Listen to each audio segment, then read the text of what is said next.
ഇന്നലെ ആ ലാത്ത് വീശിയപ്പോ തന്നെ ഒരു മീനിന്റെ മണം അദ്ദേഹത്തിന്റെ കയ്യിൽ നിന്ന് എനിക്ക് കിട്ടി. ആലപ്പുഴക്കാരനാണ് ഞങ്ങളെല്ലാവരും. ഇവിടുത്തെ ആഭ്യന്തര വകുപ്പ് മന്ത്രിയും ആലപ്പുഴക്കാരൻ, നന്നായി മീൻ കഴിക്കുന്ന ഒരു ആലപ്പുഴക്കാരൻ.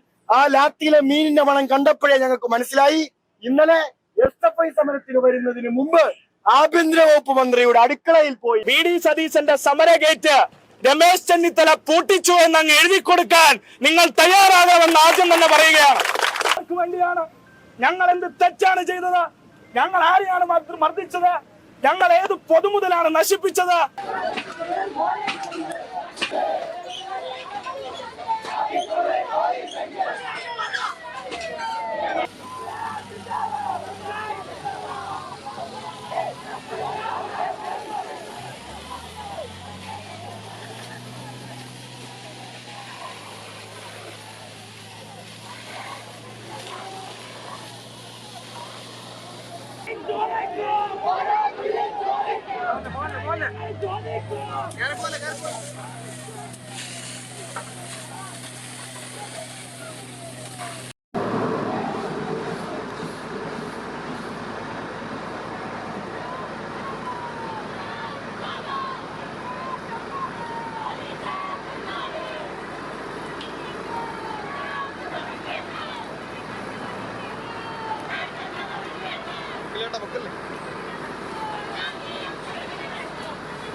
ആരെക്കാളും കൂടുതൽ താഴെ ഇറക്കുക എന്നുള്ളതിന്റെ ആവശ്യം ഇന്നത്തെ ആഭ്യന്തരമന്ത്രി കൂടിയായ ചെന്നിത്തലക്കാണ്. അതുകൊണ്ട് VD സതീശന്റെ സമര ഗേറ്റ് രമേശ് ചെന്നിത്തല പൂട്ടിച്ചു എന്നങ്ങ് എഴുതി കൊടുക്കാൻ നിങ്ങൾ തയ്യാറാകണമെന്ന് ആദ്യം തന്നെ പറയുകയാണ്.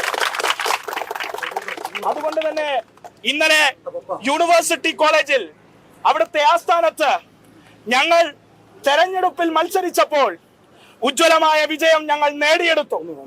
ആ നേടിയെടുത്ത വിജയം ഈ സമൂഹവുമായി പങ്കുവെക്കുക എന്നുള്ളത് ഞങ്ങളുടെ ഉത്തരവാദിത്തമാണ്. ആ ഉത്തരവാദിത്തം നിറവേറ്റുന്നതിന്റെ ഭാഗമായി ഞങ്ങൾ ഒരു പ്രകടനം നടത്തി. ആ പ്രകടനത്തിലേക്ക് പാളയം ജുമാ മസ്ജിദിന്റെ മുന്നിൽ നിന്ന് പോലീസിന്റെ ഒത്താശയോടുകൂടി ഇവിടെ പുറകിലിരിക്കുന്ന DYSP ഏമാനോടും ഇവിടത്തെ ഡെപ്യൂട്ടി കമ്മീഷണറും ഉൾപ്പെടെയുള്ള ആളുകൾ മുന്നിൽ നിൽക്കെ കല്ലേറുകളുടെ ഒരു സരമാരി തന്നെ ഞങ്ങളുടെ ദേഹത്തേക്ക് പെയ്തിറങ്ങിയപ്പോൾ ഞങ്ങൾ പ്രതിരോധിച്ചു. ആ പ്രതിരോധിച്ച ഞങ്ങളുടെ പ്രവർത്തകർക്ക് കിട്ടിയ സമ്മാനമാണ് ഇതാ എന്റെ പുറകിലിരിക്കുന്ന SFIയുടെ കേരള സംസ്ഥാന പ്രസിഡന്റിന്റെയും ബാലസംഘം സംസ്ഥാന സെക്രട്ടറിയുടെയും കൈതള്ളിയൊടിക്കുന്ന ഏറ്റവും വലിയ കിരാത കോൺഗ്രസ് ഗുണ്ടാ സംഘമായി ഇവർ മാറിയതിന്റെ ഏറ്റവും പ്രധാനപ്പെട്ട ഉദാഹരണം. ആർക്കു വേണ്ടിയാണ്? ഞങ്ങൾ എന്ത് തെറ്റാണ് ചെയ്തത്? ഞങ്ങൾ ആരെയാണ് മർദ്ദിച്ചത്? ഞങ്ങൾ ഏത് പൊതുമുതലാണ് നശിപ്പിച്ചത്? ഉത്തരം പറയാൻ ഈ കേരളത്തിലെ പോലീസിന് ഉത്തരവാദിത്വമുണ്ട്. ഞങ്ങൾ എന്തു ചെയ്തോ? എന്തിനായിരുന്നു ഞങ്ങൾക്കെതിരെ നരനായാട്ട്? ഞങ്ങളിൽപ്പെട്ട 15 പേരെ നിങ്ങൾ തല്ലിയോടിച്ചോ, കൈയടിച്ചോടിച്ചു, കാലടിച്ചോടിച്ചോ? ഞങ്ങളുടെ മുതുകത്ത് നിങ്ങൾക്ക് പറ്റാവുന്ന വിധത്തിൽ പ്രഹരശേഷിയോടുകൂടി നിങ്ങൾ ഞങ്ങളുടെ മുഖത്തും പുറത്തുമൊക്കെയും അടിച്ചു പൊളിച്ചോ? ഗവൺമെന്റ്, UDF, KSUക്കാരാ, പോലീസുകാരാ സർവകലാശാലയിൽ നിന്ന് പിരിഞ്ഞു പോകുമെന്ന് നിങ്ങൾ വിചാരിച്ച വിദ്യാർത്ഥികൾ ഇതാ അടിക്കാൻ ഉത്തരവിട്ടവന്റെ മൂക്കിന് താഴെ ഇന്ന് സഞ്ചരിച്ചു വന്ന് നിൽക്കുകയാണ്. ഈ സംഘാടനം കേരളത്തിലെ സമര വിദ്യാർത്ഥിത്തിന്റെ സംഘാടനമാണ്. ഞങ്ങൾ ചോദിക്കട്ടെ, എന്ത് തെറ്റാണ് കേരളത്തിലെ SFI KSUക്കാരനോട് ചെയ്തത്? അഭിമാനത്തോടെയാണ് കേരള സർവകലാശാല യൂണിയൻ തെരഞ്ഞെടുപ്പിൽ ഞങ്ങൾ വിജയിച്ചത്. 120 പൊളിറ്റിക്കൽ യൂണിറ്റുമാരെ എന്റെ മുന്നിലിരിക്കുന്ന സഖാക്കളും തിരുവനന്തപുരത്തെയും ആലപ്പുഴയിലെയും കൊല്ലത്തെയും പത്തനംതിട്ടയിലെയും SFI സഖാക്കൾ ചോര നീരാക്കി ക്യാമ്പസുകളിൽ പണിയെടുത്ത് കോളേജ് യൂണിയൻ തെരഞ്ഞെടുപ്പിൽ വിജയിപ്പിച്ച UUCമാരാക്കി അവരെ കൊണ്ടുവന്ന് വോട്ട് ചെയ്യിപ്പിച്ചിട്ടാണ് ഞങ്ങൾ സർവകലാശാല യൂണിയൻ നേടിയത്. ഇവിടുത്തെ KSUക്കാരനുണ്ടല്ലോ, കഴിഞ്ഞ കേരള സർവകലാശാല തെരഞ്ഞെടുപ്പ് കഴിഞ്ഞപ്പോ ഓരോ ക്യാമ്പസിലും ജയിക്കാൻ കഴിയാതെ തലയിലൂടെയാണ് മുണ്ടിട്ട് കോൺഗ്രസ് ഓഫീസിനകത്തേക്ക് ഓടിക്കേറി പോയത്. അവനാണ് ഈ സർവകലാശാലയിൽ 2, 1, 3 സീറ്റ് കിട്ടിയതിന്റെ കഥയും പറഞ്ഞ് ഇവിടെ വിജയാഘോഷ പ്രകടനം നടത്താൻ എത്തിയത്. ഗ്രൂപ്പ് തിരിഞ്ഞ് പൈസ ഒഴുക്കി വിദ്യാർത്ഥികളെ തെറ്റായ പ്രലോഭനങ്ങൾക്ക് വിധേയപ്പെടുത്തി പ്രൈവറ്റ് യൂണിറ്റുമാരെ വിലക്കെടുത്ത് 2 സീറ്റ് ജയിച്ചതിന്റെ തിണ്ണമെടുക്ക SFIക്കെതിരെ ഒരു KSUക്കാരനും കാണിക്കാൻ വരേണ്ടതില്ല. നിങ്ങളുടെ തിണ്ണമെടുക്കല്ല ഞങ്ങളുടെ രാഷ്ട്രീയ പ്രവർത്തനം. ഞങ്ങൾ പണിയെടുത്ത് രാഷ്ട്രീയം പറഞ്ഞ് സംഘടനാ പ്രവർത്തനം നടത്തി വിദ്യാർത്ഥികളെ ജയിപ്പിച്ചാണ് സർവകലാശാല യൂണിയൻ തെരഞ്ഞെടുപ്പുകളിൽ വരുന്നത്. അല്ലാതെ ഗ്രൂപ്പ് തിരിഞ്ഞ് എന്റെ സ്ഥാനാർത്ഥിയെ ജയിപ്പിക്കാൻ ഗ്രൂപ്പുകാർ രംഗത്തേക്ക് ഇറങ്ങി അവർ തമ്മിൽ തമ്മിത്തല്ലി ഉണ്ടാക്കുന്ന പ്രവർത്തനമല്ല SFIയുടെ പ്രവർത്തനമെന്ന് KSUക്കാരൻ മനസ്സിലാക്കണം. എന്നിട്ടോ ഇന്ന് കേരളത്തിനകത്ത് നവമാധ്യമങ്ങളിൽ KSUവിന്റെ നേതാക്കന്മാരുടെ പോസ്റ്റ് SFIക്കാരെ തല്ലി എന്നാണ്. എടാ, അന്തസ്സുള്ള KSUക്കാരാ, പോലീസിന്റെ മുട്ടിന്റെ ഇടയിലൂടെ തലപൂഴ്ത്തി വെച്ച് ഇരുന്നിട്ട് പോലീസിനെ കൊണ്ട് ഞങ്ങളെ തല്ലിച്ചിട്ട് നിങ്ങൾ ഞങ്ങളെ തല്ലിയെന്ന് പുറകിലിരുന്ന് ഈ വേണം പറയാൻ അന്തസ്സിന്റെ അംശം ചേർന്നവന് പറയാൻ കഴിയുന്ന കാര്യമാണോ? എവിടെയായിരുന്നു ഇന്നലെ? യൂണിവേഴ്സിറ്റിക്കകത്ത് ഞങ്ങൾ ഉണ്ടായിരുന്നല്ലോ, യൂണിവേഴ്സിറ്റിക്ക് പുറത്ത് ഞങ്ങൾ ഉണ്ടായിരുന്നല്ലോ. അവിടെ മുകളിലേക്ക് നോക്കി നക്ഷത്രമെന്ന് നിന്നല്ലാതെ അവിടെ ഉണ്ടായിരുന്ന ഒരു SFIക്കാരന്റെ കണ്ണിലേക്ക് നോക്കാൻ ധൈര്യം ഉണ്ടായിരുന്ന ഒരു KSUക്കാരൻ ഇന്നലെ കേരള സർവകലാശാലക്കകത്തേക്ക് വന്നത് നിങ്ങൾക്ക് കാണാൻ കഴിയുമായിരുന്നോ? ഞങ്ങൾ ഇവിടുത്തെ DYSP ഉണ്ട്, ഇവിടെ നന്നായി വേഷം കെട്ടി മാറി നിൽക്കുന്നുണ്ട്. ഇവിടെ ഈ പരിസരത്ത് എവിടെ അദ്ദേഹം ഉണ്ട്, ഞങ്ങളുടെ പ്രസംഗമെല്ലാം കിട്ടാ ഇവിടെ നിപ്പുണ്ടല്ല സുന്ദര കുട്ടപ്പനായി. നേരത്തെ കമ്മീഷണറോട് എന്തൊക്കെ ഗൂഢാലോചന നടത്തുന്നുണ്ട്, എങ്ങനെ ഈ സമരം ഇനി കുഴപ്പമുണ്ടാക്കാമെന്ന് കമ്മീഷണറോട് ഗൂഢാലോചന നടത്തുകയാണ്. ഇന്നലെ ആ ലാത്ത് വീശിയപ്പോ തന്നെ ഒരു മീനിന്റെ മണം അദ്ദേഹത്തിന്റെ കയ്യിൽ നിന്ന് എനിക്ക് കിട്ടി. ആലപ്പുഴക്കാരനാണ് ഞങ്ങളെല്ലാവരും. ഇവിടുത്തെ ആഭ്യന്തര വകുപ്പ് മന്ത്രിയും ആലപ്പുഴക്കാരൻ, നന്നായി മീൻ കഴിക്കുന്ന ഒരു ആലപ്പുഴക്കാരൻ. ആ ലാത്തിയിലെ മീനിന്റെ മണം കണ്ടപ്പോഴേ ഞങ്ങൾക്ക് മനസ്സിലായി ഇന്നലെ SFI സമരത്തിന് വരുന്നതിന് മുമ്പ് ആഭ്യന്തര വകുപ്പ് മന്ത്രിയുടെ അടുക്കളയിൽ പോയി വിഴിഞ്ഞത്തുനിന്നാണോ കോവളത്തുനിന്നാണോ നല്ല പച്ച മീൻ വാങ്ങിക്കൊണ്ടുപോയി വെട്ടിക്കൊടുത്ത് കാലെ പിടിച്ച്, സാറേ എനിക്ക് ഞാൻ പറയുന്നിടത്ത് ഒരു പോസ്റ്റിംഗ് തരണമേ, സാറേ ഞാൻ പറയുന്നിടത്ത് എനിക്കൊരു ട്രാൻസ്ഫർ തരണമേ, സാറേ എന്നെ ഒരു DGP എങ്കിലും ആക്കിയിട്ട് എന്റെ കണ്ണടയ്ക്കാൻ എനിക്കൊരു അവസരം തരണമേ എന്ന് പറഞ്ഞിട്ടുണ്ടെങ്കിൽ അത് ആഭ്യന്തര വകുപ്പ് മന്ത്രിയുടെ അടുക്കളയിൽ തീർത്താൽ മതി. SFIക്കാരനെ നെഞ്ചത്ത് തീർക്കാൻ ആ പൊന്നുമോനേമാൻ ഇറങ്ങേണ്ടതില്ല. നിങ്ങൾക്ക് ആഭ്യന്തരമന്ത്രിയെ സൂപ്പിക്കണമായിരിക്കും, നിങ്ങൾക്ക് കേരളത്തിലെ ഭരണത്തിലിരിക്കുന്നവരെ സുഖിപ്പിക്കണമായിരിക്കും. അത് നിങ്ങളുടെ മാത്രം കാര്യമാണ്. ആ സുഖിപ്പീരും കാൽതിരുമലും ഇട്ടിരിക്കുന്ന പോലീസ് യൂണിഫോമിന്റെ ഡിഗ്നിറ്റിക്ക് ചേർന്നതാണോ എന്ന് നിങ്ങൾ പരിശോധിക്കണം. KSUക്കാരൻ അടിക്കാൻ പറയുമ്പോ പോലീസുകാരൻ അടിക്കുക. അതാ നിങ്ങളുടെ മുന്നിൽ വെച്ച്, മാധ്യമങ്ങളുടെ മുന്നിൽ വെച്ച് ഞങ്ങൾ ചോദിക്കാൻ ആഗ്രഹിക്കുന്നു. 10 വർഷക്കാലം കേരളത്തിൽ ഇടതുപക്ഷം ഭരിച്ചല്ലോ, പോലീസിനോട് ഈ കേരളത്തിനകത്ത് നിയമവിരുദ്ധമായി എന്തെങ്കിലും ചെയ്യണമെന്ന് കേരളത്തിലെ ഏതെങ്കിലും ഒരു SFIക്കാരൻ ആവശ്യപ്പെട്ടിട്ടുണ്ടോ? ഞങ്ങൾ പരസ്യമായി ഇവിടുത്തെ പോലീസുകാരോട് ചോദിക്കാൻ, ഒരു ചായ പോലും കേരളത്തിലെ പോലീസുകാരന്റെ കയ്യിൽ നിന്ന് ഞങ്ങൾ വാങ്ങി കുടിച്ചിട്ടില്ലെന്ന് മാത്രമല്ല, നിങ്ങളെ ഞങ്ങളുടെ സമരങ്ങൾക്കോ ഞങ്ങളുടെ പരിപാടിക്കോ ഏഴയലത്ത് ഉപയോഗിക്കാൻ ഞങ്ങൾ തയ്യാറായിട്ടില്ല. നിങ്ങൾ ഗവൺമെന്റിന്റെ സംവിധാനമാണ്. ഇപ്പോഴോ KSUക്കാർ ആജ്ഞാനുവർത്തികളായി ഇവിടുത്തെ പോലീസിനെ മാറ്റാൻ ചില ഏമാന്മാർ പരിശ്രമിക്കുകയാണ്. നിങ്ങൾ മനസ്സിലാക്കേണ്ടത്, ഈ കേരളത്തിലെ ആവട്ടെ, ലോകത്തിലെ ആവട്ടെ, ഇന്ത്യയിലെ ആവട്ടെ, ഏറ്റവും ഡിഗ്നിറ്റി ഉള്ള ഫോഴ്സാണ് ഇവിടുത്തെ പോലീസ് ഫോഴ്സ്. ആ ഡിഗ്നിറ്റി ഉള്ള പോലീസ് ഫോഴ്സിൽ പരീക്ഷ എഴുതി കഷ്ടപ്പെട്ട് പഠിച്ച് പാസ്സായിട്ടാണ് പലരും പോലീസ് ഉദ്യോഗസ്ഥരായി ജോലി നേടി. ഞങ്ങൾക്കറിയാം ഇവരിൽ ഭൂരിഭാഗം ആളുകളും സത്യസന്ധരായ ഉദ്യോഗസ്ഥരാണ്. അഭിമാനത്തോടെ പഠിച്ച് പാവപ്പെട്ട കുടുംബങ്ങളിൽ നിന്ന് ഉയർന്നു വന്ന് ഈ പോലീസ് കുപ്പായമിട്ട് ആത്മാഭിമാനത്തോടെ ജോലി ചെയ്ത് ജീവിക്കുന്നവരാണ്. ഏറാമൂലികളായ ചില പോലീസുകാർ മനസ്സിലാക്കേണ്ടത്, നിങ്ങൾ ചെളിവാരി എറിയുന്നത് ആത്മാഭിമാന ബോധമുള്ള പോലീസുകാരുടെ കൂടി ഹൃദയത്തിലേക്കാണെന്ന് നിങ്ങൾ മനസ്സിലാക്കേണ്ടതായിട്ടുണ്ട്. ഈ കേരളത്തിലെ പോലീസ് സേനയിൽ ആത്മാഭിമാനമില്ലാത്ത, അന്തസ്സില്ലാത്ത, അധികാരിക്ക് മുന്നിൽ മുട്ടുവളയ്ക്കാൻ ഒരു മടിയുമില്ലാത്ത ചില ഏമാന്മാർ കയറിയിരുന്നാണ് ഈ കൊള്ളരുതായ്മയെല്ലാം കാണിക്കുന്നത്.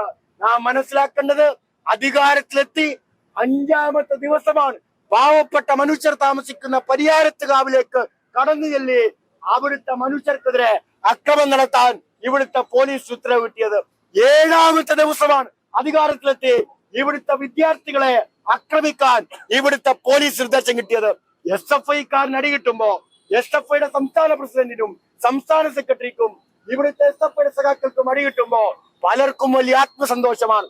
മാധ്യമങ്ങൾ ഉൾപ്പെടെ ചില മാധ്യമ പ്രവർത്തകർ ഇനി അവർ കുറച്ച് അടി വാങ്ങിക്കേണ്ടവരാണല്ലോ എന്ന ഭാഷയിൽ, ചിന്തയിൽ ഞങ്ങളെ നോക്കുകയാണ്. ഈ അടിയൊന്നും ഞങ്ങൾക്ക് അത്ര വലിയ പുത്തരിയല്ല സാറേ എന്നീ പറയുന്നവർ മനസ്സിലാക്കണം, ഞങ്ങൾ ഒരുപാട് അടിയേറ്റ് വാങ്ങിയവരാണ്. ഞങ്ങൾ ഈ കേരളത്തിനകത്ത് ഇടതുപക്ഷം ഭരിക്കുന്നതിന്റെ ഒരു പ്രിവിലേജും ഉപയോഗപ്പെടുത്താത്തവരാണ്. ഇടതുപക്ഷം ഭരിക്കുമ്പോൾ സമരം ചെയ്ത് ജയിലിൽ പോയ സംസ്ഥാന സെക്രട്ടറി ഉള്ള സംഘടനയാണ് SFI എന്ന് നിങ്ങൾ മറന്നുപോയി കൂടാ.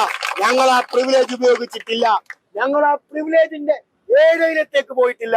പക്ഷെ 7ാം നാൾ SFI-യെ തല്ലാൻ ഉത്തരവ് കിട്ടുകയാണ്.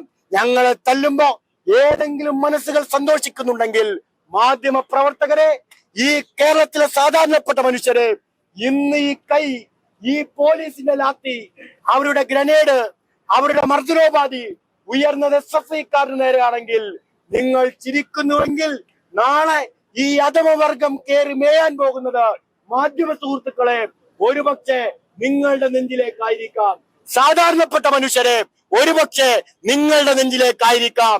അത് നമ്മൾ പരിയാരത്തുകാവിൽ കണ്ടെങ്കിൽ, ഇന്നലെ തിരുവനന്തപുരത്ത് കണ്ടെങ്കിൽ, നാളെ ഈ കേരളത്തിന്റെ വിവിധ പ്രദേശങ്ങളിലേക്ക് ആ അടി വ്യാപിപ്പിക്കാൻ കേരളത്തിലെ പോലീസ് തയ്യാറെടുക്കുകയാണ്. അവിടെയും ഞങ്ങളെ കളിയാക്കിച്ചിരിക്കുന്നവർ കടികിട്ടുമ്പോഴും പ്രതിരോധിക്കാൻ ഞങ്ങൾ ഉണ്ടാകുമെന്നതാണ് ഞങ്ങളുടെ രാഷ്ട്രീയത്തിന്റെ സവിശേഷതയെന്ന് നിങ്ങൾ മനസ്സിലാക്കേണ്ടതായിട്ടുണ്ട്. അതുകൊണ്ട് തല്ലിയാൽ, ഗ്രനേഡ് ഉപയോഗിച്ചാൽ, ലാത്തി ഉപയോഗിച്ചാൽ, ഏതെങ്കിലുമൊക്കെ മധുരോപാധി ഉപയോഗിച്ചാൽ ഞങ്ങൾ ഇതൊക്കെ അവസാനിപ്പിച്ച് അങ്ങ് മടങ്ങിപ്പോകുന്നവരാണ് എന്ന് വിചാരിച്ചാൽ 56 വർഷക്കാലത്തെ ഈ സംഘടനയുടെ ചരിത്രമൊന്ന് നന്നായി പഠിക്കുന്നത് വളരെ നന്നായിരിക്കും. 94-നെ പറ്റി ഇവിടെ സംസ്ഥാന ഓർമ്മപ്പെടുത്തി.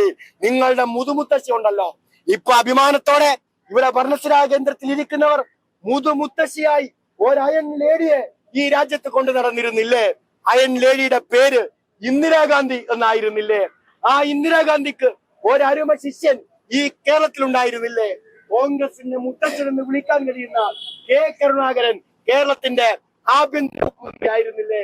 1976-ൽ അടിയന്തരാവസ്ഥ കാലത്ത് രാജ്യത്താകെ പോലീസിനെ ഉപയോഗിച്ച് നിങ്ങൾ തേർവാഴ്ച നടത്തിയപ്പോ ആ അടിയന്തരാവസ്ഥ കാലത്ത് സമരം ചെയ്തതിന്റെ പേരിൽ ജയിലിനകത്ത് സഖാവ് മുഹമ്മദ് മുസ്തഫ എന്ന SFI-ക്കാരനെ പിടിച്ചുകൊണ്ടിട്ടപ്പോ ആ മുഹമ്മദ് മുസ്തഫയോട് SFI-യിൽ നിന്ന് നീ രാജിവെച്ചാൽ ഈ മർദ്ദനത്തിൽ നിന്ന് വിട്ടയക്കാമെന്ന് അന്നത്തെ ആഭ്യന്തരം കൈകാര്യം ചെയ്യുന്ന കോൺഗ്രസ് SFI സഖാവിനോട് ആവശ്യപ്പെട്ടപ്പോ ജീവിതത്തിൽ നിന്ന് രാജിവെച്ചാലും SFI-യിൽ നിന്ന് രാജിവെക്കില്ലെന്ന് പറഞ്ഞത് ഈ സംഘടനയുടെ ചരിത്രമാണെങ്കിൽ പിന്നെ ഏത് മർദ്ദനോപാധിയാണോ പോലീസുകാരെ നിങ്ങൾ ഞങ്ങൾക്കെതിരെ പ്രതിരോധിക്കാൻ, എടുത്തുപയോഗിക്കാൻ ഈ കേരളത്തിൽ മാറ്റിവെച്ചിരിക്കുന്നത്?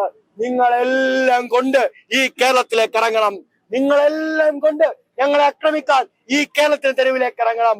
ഒരു പോലീസുകാരനെയും ഇപ്പോഴും ഞാൻ പറയുന്നു, അന്തസ്സുള്ള, ആത്മാഭിമാനമുള്ള ഒരു പോലീസുകാരനെയും ഞങ്ങൾ അങ്ങോട്ട് ആക്രമിക്കില്ല. നിങ്ങൾ ഇട്ടിരിക്കുന്ന കാക്കിയിൽ നിങ്ങളുടെ ആത്മാഭിമാനവും നിങ്ങളുടെ ആത്മബോധവും നിങ്ങളുടെ ജോലിയോടുള്ള ആത്മാർത്ഥതയുമാണെങ്കിൽ നിങ്ങളെ ബഹുമാനിക്കാൻ മുൻപന്തിയിൽ SFI ഉണ്ടാവും.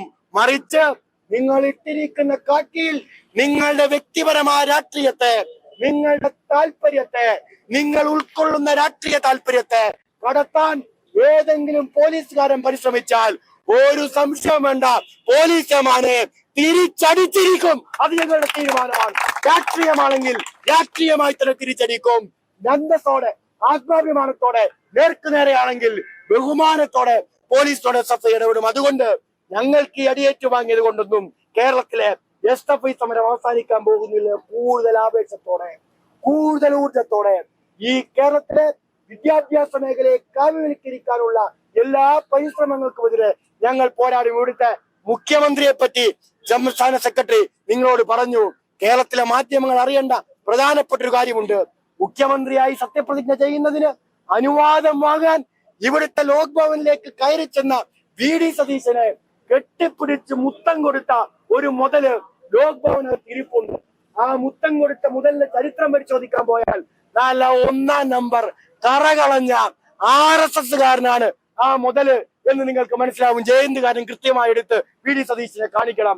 ആ മുതലുണ്ടല്ലോ, രാമൻ പേര് ഹരിയസ് കർത്ത എന്ന 1-ാം നമ്പർ RSS കാരനുണ്ടല്ലോ, VD സതീശൻ വരുമ്പോ സ്വർഗലോകം കിട്ടിയതുപോലെയാണ് ഓടിച്ചെന്ന് കെട്ടിപ്പിടിച്ച് മുത്തം കൊടുക്കുന്നത്. RSSന്റെ സർസംഘചാലകന് പോലും ഇത്രയും സ്നേഹത്തോടെ ഒരുപക്ഷെ ഹരിയസ് കർത്ത അന്റെ ജീവിതത്തിൽ മുത്തം കൊടുത്തിട്ട് സ്വന്തം ഭാര്യയ്ക്ക് ചിലപ്പോ ഇത്രയും സ്നേഹത്തോടെ ഹരിയസ് കർത്ത മുത്തം കൊടുത്തിട്ടുണ്ടാവില്ല. സ്നേഹത്തോടെ സ്വർഗലോകം കിട്ടിയതുപോലെ ഇനി തന്റെ ജീവിതത്തിൽ ഇനി ഒന്നും ബാക്കി കിട്ടാനില്ല എന്ന വിചാരത്തോടെയാണ് അയാൾ VD സതീശനെ കെട്ടിപ്പിടിച്ചത്. ഞങ്ങൾക്കറിയാം എന്താണ് ആ ചെവിയിൽ VD സതീശന് ഹരിയസ് കർത്ത പറഞ്ഞു കൊടുത്തത് എന്ന്. VD സതീശനെ കെട്ടിപ്പിടിച്ച് മുത്തം കൊടുത്തിട്ട് RSSന്റെ പൊന്നോമന പുത്രൻ ഹരിയസ് കർത്ത പറഞ്ഞത്, ഞങ്ങൾക്ക് കേരളത്തിൽ ഒരു തലവേദനയുണ്ട്. ഞങ്ങളുടെ സംഘപരിവാർവൽക്കരണം കേരളത്തിൽ നടപ്പിലാക്കാൻ അനുവദിക്കാതെ ഞങ്ങൾക്കെതിരെ നിരന്തരം സമരം ചെയ്യുന്ന ഒരു കൂട്ടർ കേരളത്തിലുണ്ട്. ആ കൂട്ടർ നട്ടലുള്ള വിദ്യാർത്ഥി പ്രസ്ഥാനത്തിന്റെ ഭാഗമായവരാണ്. അവരെ തല്ലി ഒതുക്കാതെ എന്റെ സതീശേട്ടാ ഞമ്മന്റെ പണിയൊന്നും ഈ കേരളത്തിൽ നടക്കാൻ പോകുന്നില്ല. അതുകൊണ്ട് മോഡിജിയും അമിത്ഷാജിയും പ്രത്യേകമായി എന്നെ ഏൽപ്പിച്ചിരിക്കുന്നത് അങ്ങയോട് പറയാൻ, എങ്ങനെയെങ്കിലും ആ SFIക്കാരെ കേരളത്തിലൊന്ന് തല്ലി ഒതുക്കി തരണം എന്നാണ്. രാജേന്ദ്ര അർലേക്കറും അതിനു മുമ്പത്തെ ആരിഫ് ഖാനും കേന്ദ്രസേന ഇറക്കിയിട്ട് തല്ലി ഒതുക്കാൻ പറ്റാത്ത SFI ആണോടോ ഈ കേരളത്തിലെ പോലീസിനെ ഇറക്കി നിങ്ങൾ തല്ലി ഒതുക്കി കളയാമെന്ന് പേടിപ്പിക്കുന്നത്. അതുകൊണ്ട് ഹരിയസ് കർത്ത ഞങ്ങളെ ഒതുക്കണമെന്ന് ഉപദേശിച്ചിട്ടുണ്ടെങ്കിൽ കണ്ണാടിയിൽ നോക്കി ഒന്ന് പൊട്ടിക്കരഞ്ഞിട്ട് അത് ഈ കേരളത്തിൽ നടപ്പിലാവാൻ പോകുന്നില്ലെന്ന് സ്വയം മനസ്സിലാക്കി വാലും ചുരുട്ടി തിരിച്ചോടുന്നതാണ് കേരളത്തിന്റെ മുഖ്യമന്ത്രിക്ക് നല്ലതെന്ന് ഓർമ്മപ്പെടുത്തിക്കൊണ്ട് ഞാൻ അവസാനിപ്പിക്കുന്നു. വാങ്ങേണ്ടി വരുന്ന SFIക്കാരന് വേണ്ടി ആവേശത്തോടെ മുദ്രാവാക്യം വിളിക്കും 1000 പുതിയ വിദ്യാർത്ഥികൾ ഈ കേരളത്തിനകത്ത് സംഘടിക്കുമെന്ന് അധികാരവർഗമേ നിങ്ങൾ കരുതിക്കോളും.